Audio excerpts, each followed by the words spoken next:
Hi ಸ್ನೇಹಿತರೆ, welcome to our channel.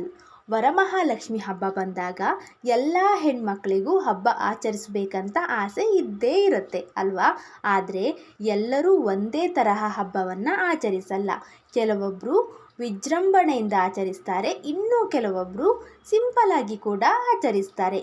ಇವತ್ತಿನ ವಿಡಿಯೋದಲ್ಲಿ ಲಕ್ಷ್ಮಿ ಕೂರಿಸದೇ ಇದ್ದವರು ಯಾವ ರೀತಿಯಾಗಿ ವರಮಹಾಲಕ್ಷ್ಮಿ ಹಬ್ಬವನ್ನು ಸಿಂಪಲ್ ಆಗಿ ಆಚರಿಸ್ಕೊಳ್ಬಹುದಂತ ಈ ವಿಡಿಯೋದಲ್ಲಿ ನಿಮ್ಮ ಜೊತೆ ಶೇರ್ ಮಾಡ್ತಾ ಇದ್ದೀನಿ.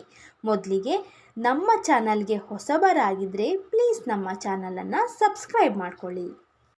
ಮೊದಲಿಗೆ ಹಬ್ಬದ ಹಿಂದಿನ ದಿನ ಯಾವ ರೀತಿಯಾಗಿ ಸಿದ್ಧತೆ ಮಾಡ್ಕೊಳ್ಬಹುದಂತ ನೋಡೋದಾದರೆ, ಶುಕ್ರವಾರ ಹಬ್ಬ ಅಂದರೆ ನಾವು ಗುರುವಾರನೇ ದೇವರ ಮನೆಯೆಲ್ಲ ಸ್ವಚ್ಛ ಮಾಡಿ ಇಟ್ಕೊಂಡಿರಬೇಕಾಗತ್ತೆ. ಒಂದು ವಾರ ಮುಂಚಿತವಾಗಿಯೇ ಮನೆಯೆಲ್ಲ ಕ್ಲೀನ್ ಮಾಡ್ಕೊಳ್ಬೇಕು. ಯಾಕಂದರೆ ಹಬ್ಬದ ಟೈಮಲ್ಲಿ ಮನೆ ಕ್ಲೀನ್ ಮಾಡ್ತಾ ಕೂರೋಕ್ಕೆ ಆಗಲ್ಲ ಅಲ್ವಾ. ಹಬ್ಬದ ಹಿಂದಿನ ದಿನ ಏನಿದ್ರೂ ಪೂಜಾ ಸಿದ್ಧತೆ ಮಾತ್ರ ಮಾಡ್ಕೊಂಡಿರಬೇಕಾಗತ್ತೆ. ಹಬ್ಬದ ದಿನ ಬೆಳಿಗ್ಗೆ ಬೇಗ ಅಂದರೆ 4 ಗಂಟೆ ಒಳಗೇನೆ ಏಳಬೇಕಾಗತ್ತೆ.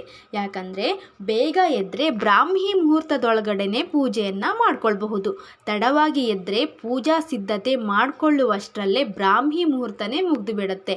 ಬೇಗ ಎದ್ದು ಮನೆಯೆಲ್ಲ ಒರೆಸ್ಕೊಂಡು ಮನೆ ಹೊರಗಡೆ ನೀರು ಹಾಕಿ ರಂಗೋಲಿ ಇಟ್ಟು ದೇವರ ಫೋಟೋ ಮೂರ್ತಿಗಳಿಗೆಲ್ಲ ಅರಶಿನ ಕುಂಕುಮವನ್ನು ಮೊದಲು ಇಡಬೇಕಾಗತ್ತೆ.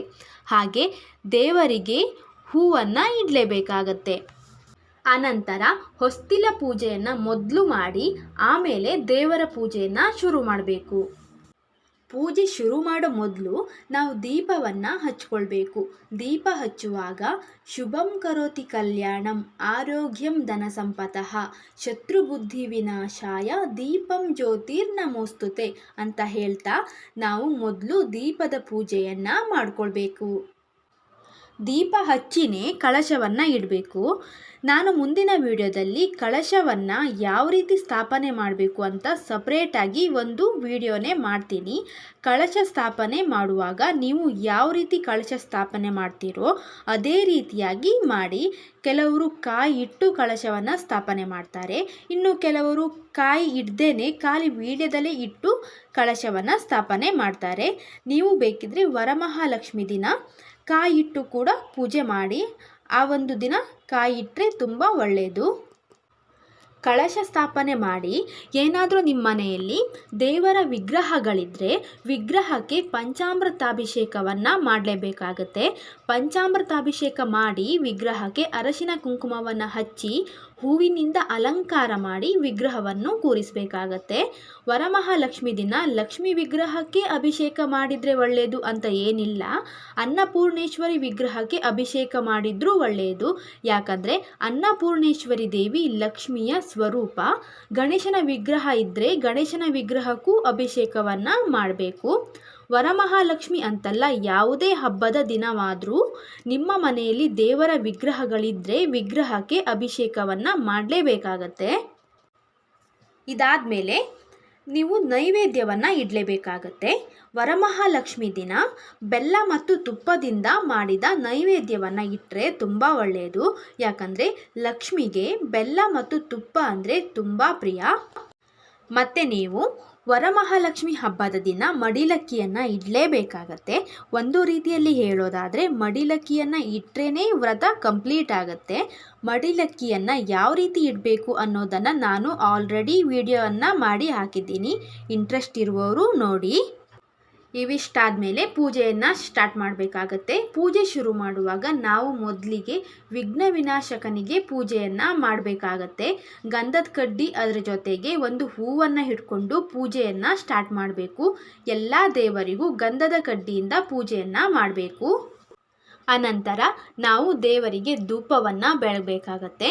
ದೇವರಿಗೆ ಧೂಪವನ್ನು ಹಿಡಿದು ಅನಂತರ ಮನೆಗೆಲ್ಲ ಧೂಪವನ್ನು ಹಿಡಿಬೇಕು. ಧೂಪದ ಹೊಗೆ ಮನೆಗೆಲ್ಲ ತಾಕಿದರೆ ತುಂಬ ಒಳ್ಳೆಯದು. ಧೂಪ ಆದಮೇಲೆ ನಾವು ದೇವಿಗೆ ಕುಂಕುಮ ಅರ್ಚನೆಯನ್ನು ಮಾಡಬೇಕಾಗತ್ತೆ. ಕುಂಕುಮ ಅರ್ಚನೆ ಮಾಡೋದು ಹೇಗಂದರೆ, ಒಂದು ವೀಳ್ಯದೆಲೆ ಹಾಗೆ ಒಂದು ಹೂವನ್ನು ಇಟ್ಟು ಹೆಬ್ಬೆರಳು ಹಾಗೆ ಉಂಗುರದ ಬೆರಳಿನಿಂದ ಕುಂಕುಮವನ್ನು ತಗೊಂಡು ಲಕ್ಷ್ಮಿಯ 101 ಅಷ್ಟೋತ್ತರವನ್ನು ಹೇಳ್ತಾ ವೀಳ್ಯದೆಲೆ ಹಾಗೆ ಹೂವಿನ ಮೇಲೆ ಕುಂಕುಮವನ್ನು ಹಾಕ್ತಾ ಅರ್ಚನೆಯನ್ನು ಮಾಡಿಕೊಳ್ಬೇಕು. ಕುಂಕುಮಾರ್ಚನೆ ಎಲ್ಲ ಆದಮೇಲೆ ನಾವು ದೇವರಿಗೆ ಇಟ್ಟ ನೈವೇದ್ಯವನ್ನು ಪ್ರೋಕ್ಷಣೆ ಮಾಡಬೇಕಾಗತ್ತೆ. ನೈವೇದ್ಯ ಪ್ರೋಕ್ಷಣೆ ಮಾಡಿದರೆ ಮಾತ್ರ ದೇವರಿಗೆ ನೈವೇದ್ಯ ಸಲ್ಲುತ್ತೆ. ಒಂದು ಹೂವನ್ನು ಹಿಡ್ಕೊಂಡು ಪಂಚಪಾತ್ರೆಯಲ್ಲಿರುವ ನೀರಿನಿಂದ ನೈವೇದ್ಯಕ್ಕೆ ಪ್ರೋಕ್ಷಣೆ ಮಾಡಿ ನೈವೇದ್ಯಂ ಸಮರ್ಪಯಾಮಿ ಅಂತ ಹೇಳಬೇಕು. ನೈವೇದ್ಯಕ್ಕೆ ಮಾತ್ರ ಅಲ್ಲ, ನಾವು ಹಬ್ಬದ ದಿನ ದೇವಿಗೆ ಏನೆಲ್ಲ ಇಟ್ಟಿರ್ತೀವಿ ಅಂದರೆ ಮಡಿಲಕ್ಕಿ ಆಗಿರಬಹುದು, ಹಣ್ಣುಗಳಾಗಿರಬಹುದು, ಏನೇ ಇಟ್ಟರೂ ಪ್ರೋಕ್ಷಣೆ ಮಾಡಿ ಸಮರ್ಪಯಾಮಿ ಅಂತ ಹೇಳಬೇಕು. ಆಮೇಲೆ ಸಂಜೆ ಗೋಧೂಳಿ ಮುಹೂರ್ತದಲ್ಲಿ ಅಂದರೆ ಸಂಜೆ 6 ಗಂಟೆ ಒಳಗೆ ಪುನಃ ಪೂಜೆ, ನೈವೇದ್ಯ, ಮಂಗಳಾರತಿಯನ್ನು ಮಾಡಬೇಕಾಗತ್ತೆ. ಬೆಳಿಗ್ಗೆ ಇಟ್ಟ ನೈವೇದ್ಯವನ್ನೇ ಇಟ್ಟು ಸಂಜೆ ಪುನಃ ಪೂಜೆ ಮಾಡಬೇಡಿ. ಸಂಜೆ ಪೂಜೆ ಮಾಡುವಾಗ ನೈವೇದ್ಯವನ್ನು ಚೇಂಜ್ ಮಾಡಬೇಕು.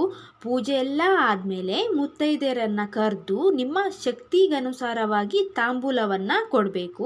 3 ಮುತ್ತೈದೆ, 5 ಮುತ್ತೈದೆ, 9 ಮುತ್ತೈದೆ, ಎಷ್ಟು ಮುತ್ತೈದೆಯರನ್ನಾದರೂ ಕರೆದು ಕೊಡಬಹುದು. ಇಷ್ಟು ಮಾಡಿದರೆ ನಿಮ್ಮ ವರಮಹಾಲಕ್ಷ್ಮಿ ವ್ರತ ಕಂಪ್ಲೀಟ್ ಆಗುತ್ತೆ. ವರಮಹಾಲಕ್ಷ್ಮಿ ಹಬ್ಬವನ್ನು ವಿಜೃಂಭಣೆಯಿಂದನೇ ಮಾಡಬೇಕು ಅಂತ ಏನಿಲ್ಲ, ಮುಖ್ಯವಾಗಿ ಶ್ರದ್ಧೆ ಭಕ್ತಿ ಇರಬೇಕು. ಇವತ್ತಿನ ವಿಡಿಯೋ ನಿಮ್ಮೆಲ್ಲರಿಗೂ ಕೂಡ ತುಂಬ ಯೂಸ್ಫುಲ್ ಆಗಿದೆ ಅಂದ್ಕೊಂಡಿದ್ದೀನಿ. ನಿಮ್ಮೆಲ್ಲರಿಗೂ ಈ ಒಂದು ವಿಡಿಯೋ ಇಷ್ಟ ಆಗಿದೆ ಪ್ಲೀಸ್ ಒಂದು ಲೈಕ್ ಮಾಡಿ.